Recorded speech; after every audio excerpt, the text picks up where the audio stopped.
So if the highway safety department was sincere about wanting to prevent red light accidents, tell me, am I the first guy to figure this out?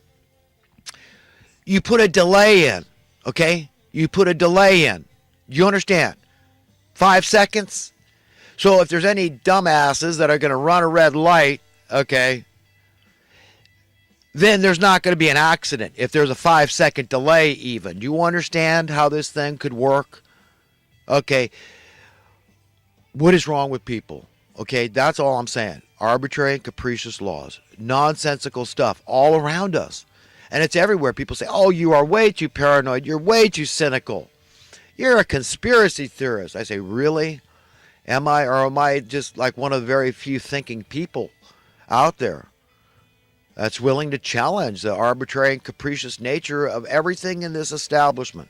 Everything we hold to be, we need these rules and regulations and laws and all this. Really, do we? And why isn't there one here? Why is it okay that people are allowed to be so desperately poor that they feel compelled to commit a crime? You say, well, they're not compelled. Nobody put a gun in their hand and made them commit a crime.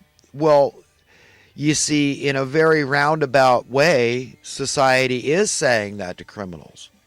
They're saying there's no alternative.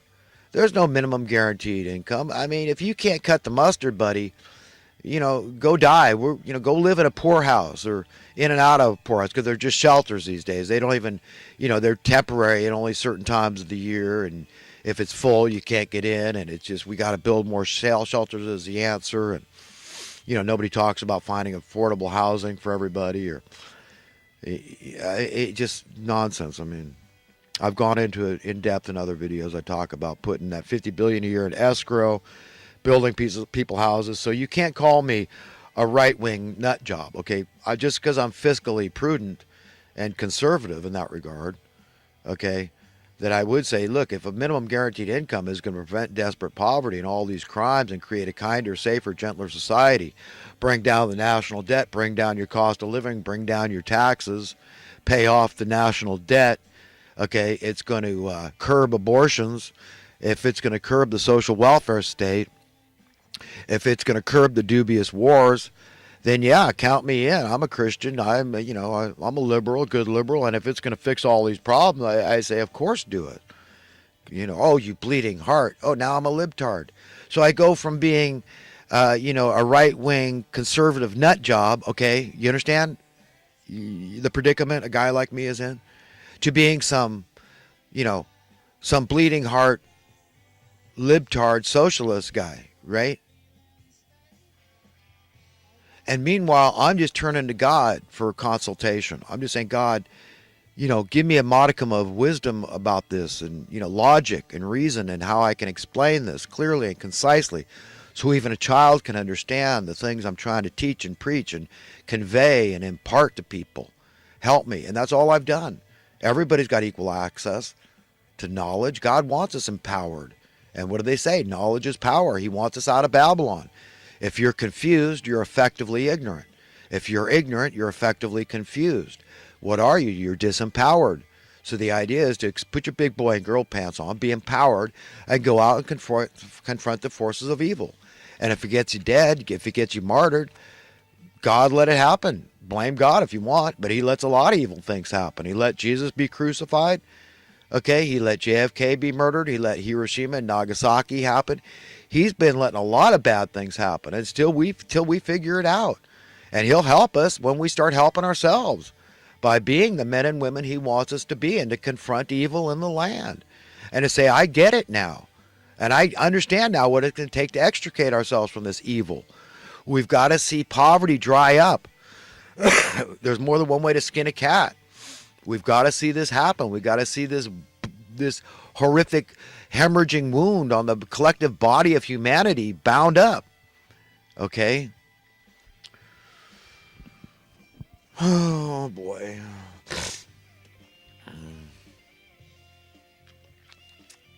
I talked about people that promote like investment in a special interest group because of the clout, power, and the numbers. I'm not going to go over that, but that's happened largely in the real estate industry, particularly housing, residential real estate. It's a lot of investors they've laid off, these tele investors, promoters, okay, Carlton Sheets and your Robert Kiyosaki. I don't know if he ever went on TV, but he's written books about it, and a lot of people out there. You could take real estate classes and learn all about it. If I wanted to be fabulously wealthy from residential real estate, I could be easily by now. Anybody can figure out I'm a smart enough guy, but I'm repulsed by the industry itself. So I just saying, I see the fraud and the scams for what they are, and I do not want to be a part of it. I refuse to be a part of it. Compromise my integrity, my honor, my conscience, my soul. I'm not doing it, and I don't recommend anybody do it. Hey, people got to start jumping ship, man. Be on the side of humanity. Jump into the fray, the pool of humanity. Go down to the demonstration, get your fair share of abuse, even if you agree with both sides of the controversy. Say, I'm everybody's friend. That's my prerogative. It's your prerogative. Say, Jesus gave me permission. He said, you must love your enemies. To please God, we have to love our enemies. You say, well, that's stupid. I know better than Jesus. I know better than God. I don't have to love my enemy. I'm supposed to hate my enemy. I'll kick his ass. If he does anything violent to me, I'm going to tear him a new one, right? So you understand. I mean, a violent man gets a violent man's reward. That's it. And the soul of God hates those who love violence. So that should be seen as a last resort. I'm just saying.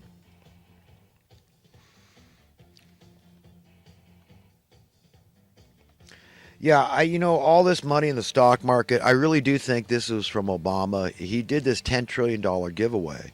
A lot of people have been metaphorically hiding that under their mattress, and now they seek to parlay it, and they've done it. And so it's a special interest group of investors with this ill-gotten gain.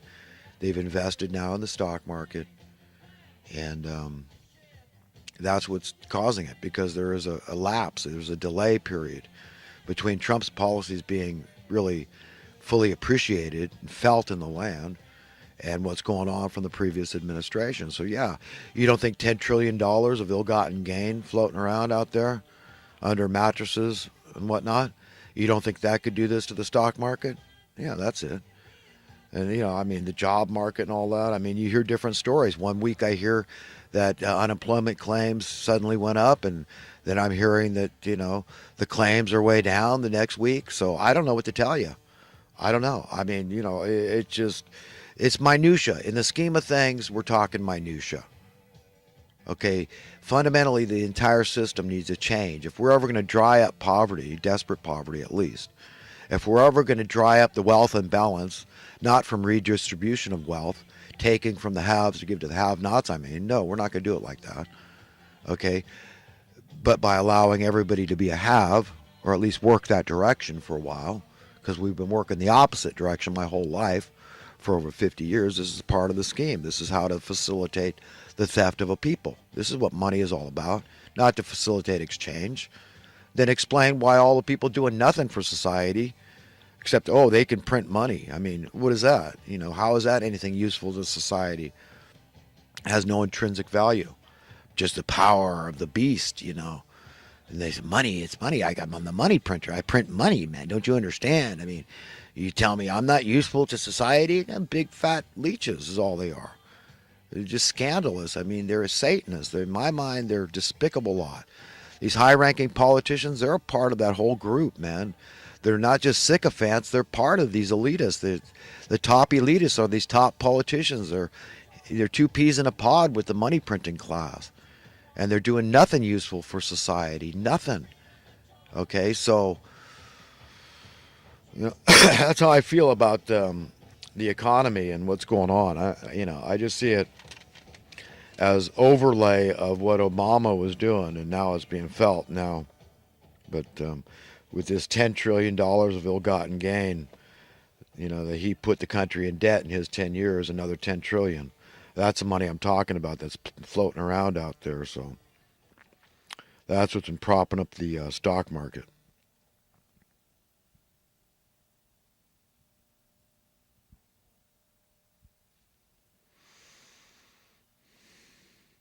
Trump got his health, and then he wanted to get his mental health checked, or his mental acuity, I guess is what they call acuity test. And it was basically mind-blowing, which I'm very happy to hear.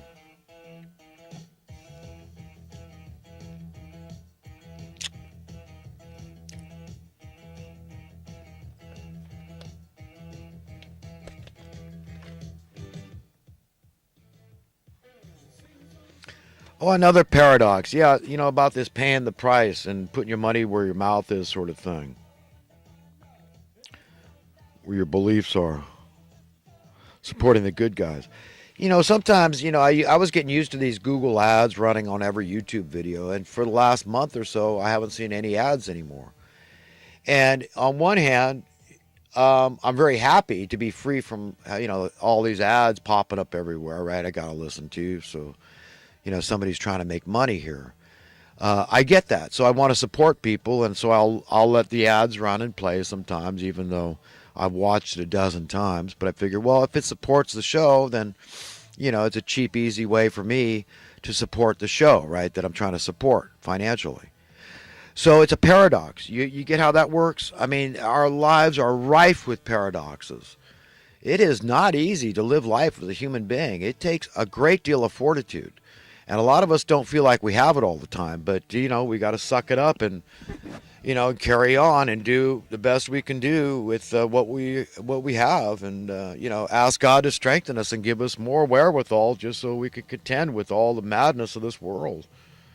But there's no easy, quick fixes, man. I mean, we got to face the music here. It's going to feel painful for a lot of people when we start extricating ourselves from this. And I say when we do, because we will, because God's will is going to be done.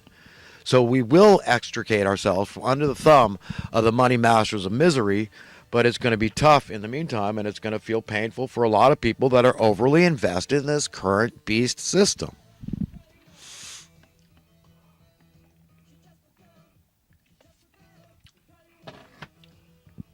Locally, it was down in Monterey County, Prunedale. Some beekeeper's stock, his inventory got vandalized. It's probably some kind of mafioso deal, where it's a competitor didn't like something you said or did or whatever. Then, maybe you're not charging enough for your services. You see, that could cause a lot of animosity between competition.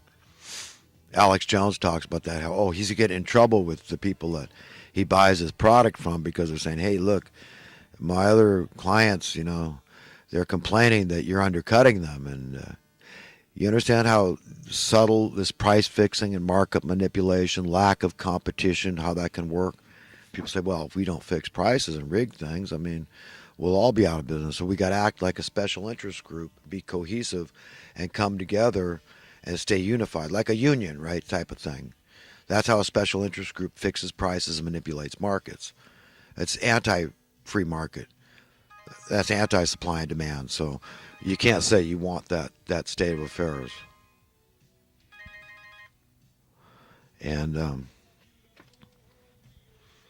be real, okay? And this is what I mean. There seems to be such a vast amount of confusion over this stuff that it's going to take a lot for people to figure out what's something stinks in Denmark.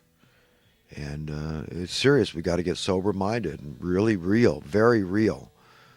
We've got to start being ruthlessly real with each other. And, not condemning, not judging, just, determining to pull ourselves out of this tailspin, because we're going down. Locally, there was a purportedly homeless intruder and into this guy in his mobile home at a mobile home park, and he shot him once in the head. The guy's in the hospital. He'll probably be taken off life support soon, I imagine. He's got probably in a coma, brain dead or whatever. I don't know what's going to happen. We'll see. Sometimes people survive those things. Could have been prevented if we had prevented desperate poverty. AJ ran a fake news contest. That was pretty educational. There was a lot of it, and it was, a lot of fake news out there. And, what's happening is the mainstream media, to use a crude analogy, figure speech, they're spending their wad, man. I mean, that's it. When they start picking on Trump for the way he drinks out of a bottle of water, I mean, for crying out loud, who's going to listen to these people? I mean, Trump could turn out to be Satan, and they've lost all their standing. Nobody's going to listen to them anymore because they say, oh well, the mainstream media, obviously that they're obviously fixating on him, and any little thing, they're straining out a gnat and they're swallowing a camel. Analogy Jesus gave for these hypocrites for how they operate. They're liars. Just